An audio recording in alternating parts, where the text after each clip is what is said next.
దేవుని పరిశుద్ధ నామమునకు మహిమ కలుగును గాక. ప్రియులరా, 78వ స్వాతంత్రోత్సవము శుభాకాంక్షలు మీ అందరికీ సమయంలో తెలియజేస్తూ ఉన్నాను. మరి దేవుని మహాకృపను బట్టి మన ప్రభు అయిన యేసుక్రీస్తు వారు మరి యొక్క శ్రేష్టమైనటువంటి స్వాతంత్ర దినోత్సవపు సందర్భాన్ని మనం జ్ఞాపకం చేసుకొని దేవుని స్తుతించడానికి, ప్రభువు ప్రేమించి మనకు అనుగ్రహిస్తూ వచ్చిన ఈ సమయమును బట్టి మనం ఎంతగానో సంతోషించవలసినటువంటి వారమైనాం. ప్రియులారా, మనము భారతదేశస్థులము, భారతదేశంలో ఉన్నటువంటి పౌరులము అయినప్పటికీ కూడా దేవుడు మనకు అనుగ్రహించినటువంటి మహా గొప్ప భాగ్యం ఏంటంటే,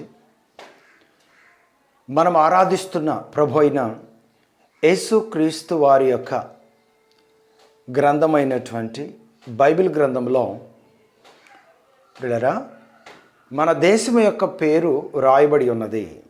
ఎస్తేరు గ్రంథంలో హిందూ దేశము మొదలుకొని కూషు దేశము వరకు అని రాయబడి ఉన్నది.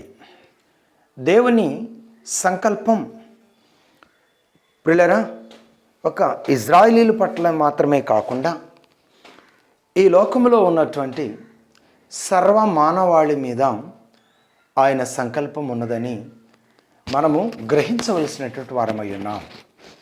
యేసుక్రీస్తు ప్రభు అందరికీ ప్రభువు అయి ఉన్నాడని దేవుని వాక్యం తెలియజేస్తూ ఉంది.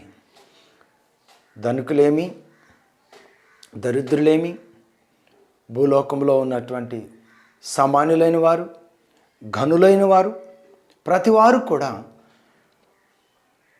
ప్రభువైన యేసుక్రీస్తు వారికి ప్రజలై ఉన్నారు అని దేవుని వాక్యం తెలియజేస్తూ ఉంది.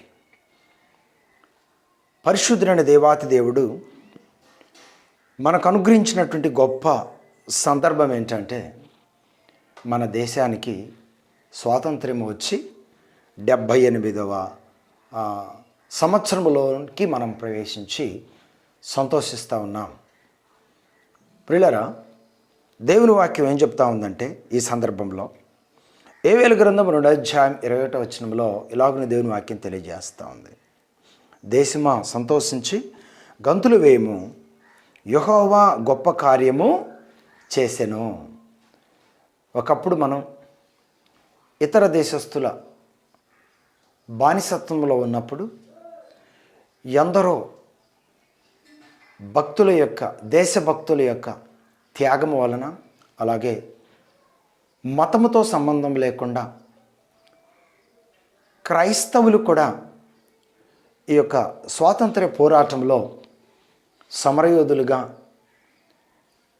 వారు పోరాడినటువంటి చరిత్ర కూడా ఉన్నది. ప్రియులారా, దేవుని మహాకృపను బట్టి ఈరోజు మన దేశంలో ఉన్నటువంటి పౌరులే ప్రజల ద్వారా ఎన్నిక చేయబడి మన దేశాన్ని పరిపాలించుకునే ఒక గొప్ప భాగ్యాన్ని దేవాతి దేవుడు అనుగ్రహిస్తూ వచ్చాడు. అందును బట్టి మనం సంతోషించవలసినటువంటి వారు అన్నాం. దేవుడు కూడా దేశమా మీరు సంతోషించి గంతులు వేయమని దేవుని వాక్యం కూడా తెలియజేస్తూ ఉంది. దేశం అంటే మట్టి కాదోయ్, దేశం అంటే మనుషులోయ్ అని చెప్పి కవులు తెలియజేస్తూ వచ్చిన సందర్భాన్ని మనం జ్ఞాపకం చేసుకోవాల్సినటువంటి వారమై ఉన్నాం. అందునిమిత్తం కీర్తనాకారుడు కూడా 74వ కీర్తన 12వ వాక్యములో ఇలాగ తెలియజేస్తున్నాడు. దేశములో మహారక్షణ కలుగజేయవాడు ఆయనే. దేశానికి స్వాతంత్ర్యం వచ్చింది అనగా మనిషి తనను తాను పరిపాలించుకుని, తన ప్రాంతాన్ని తాను పరిపాలించుకుని ఒక గొప్పతనాన్ని దేవుని సహాయం ద్వారా మనం కలిగి ఉన్నాం. అందును బట్టి సంతోషిస్తూ ఉన్నాం. అలాగే ఒక పరిపూర్ణమైనటువంటి రక్షణ ఆనందము కూడా దేశంలో నివసిస్తున్నటువంటి ప్రజలు కలిగి ఉండాలని దేవుని యొక్క ఉద్దేశమైనది. ప్రియులారా, బైబిల్ చరిత్రను కూడా మనం ఒకసారి జ్ఞాపకం చేసుకున్నట్లయితే బైబిల్ చరిత్రలో ఇజ్రాయేలీలు అనేటువంటి ప్రజలు ఐగుప్తు బానిసత్వంలో నలిగిపోతున్నప్పుడు వారు కఠినమైన పనులు ఇజ్రాయేలీల ద్వారా జరిగిస్తూ చాలా బాధపరుస్తూ ఉన్నప్పుడు వారు ఆ ఐగుప్తు దేశంలో దేవునికి మొరపెట్టగా దేవుడు మోషే గారి ద్వారా ఆ భయంకరమైన బానిసత్వం నుండి వారిని విడిపించి ఎర్ర సముద్రాన్ని 2 పాయలు చేసి ఎన్నో అద్భుతాలు అరణ్య మార్గంలో ఇజ్రాయేలు కొరకు దేవుడు జరిగించి పాలుతేనెలు ప్రవహించు దేవుడు వాగ్దానం చేసిన స్వాతంత్ర్యపు భూమిని వారు కలిగి ఉండే వరకు దేవుని ప్రణాళిక వారితో ఉన్నది. కొందరు తిరుగుబాటు చేశారు, కొందరు ఆ కృపను పోగొట్టుకున్నారు. నమ్మకస్తులైన వారు ఆ కృపను కాపాడుకున్నారు, దేవునికి కృతజ్ఞత కలిగి ఉన్నారు. దేవుడు వాగ్దానం చేసినటువంటి ఆ స్వాతంత్ర్యపు భూమిని సంపాదించుకోగలిగారు. ఇది మానవుని యొక్క స్వాతంత్ర్యము. ఒకప్పుడు ఐగుప్తు బానిసలుగా ఉన్నారు. దేవుని యొక్క సహాయం ద్వారా సేవకుని పంపటం ద్వారా ఆ బానిసత్వం నుండి స్వాతంత్ర్యపు విధానంలోనికి దేవుని సహాయం ద్వారా వారు వచ్చి ఉన్నారు. దేవుని వాక్యం మనకు తెలియజేస్తూ ఉందో ప్రియులరా. అలాగే ఈ రోజున ప్రతి మనిషి కూడా మరి ఒక బానిసత్వంలో ఉన్నాడు. ఆ బానిసత్వం ఏంటంటే పాపం అనే బానిసత్వము.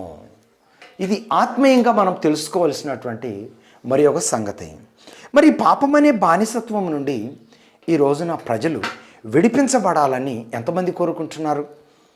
ఈ పాపం అనే బానిసత్వం నుండి మనలను, మన పాపముల నుండి మనలను స్వతంత్రులుగా చేయటం కొరక మన ప్రభు అయిన యేసుక్రీస్తు వారు ఈ లోకంలోనికి వచ్చి మన కొరకు చేసిన త్యాగము ఎంత గొప్పదో అందరూ గ్రహిస్తూ ఉన్నారు.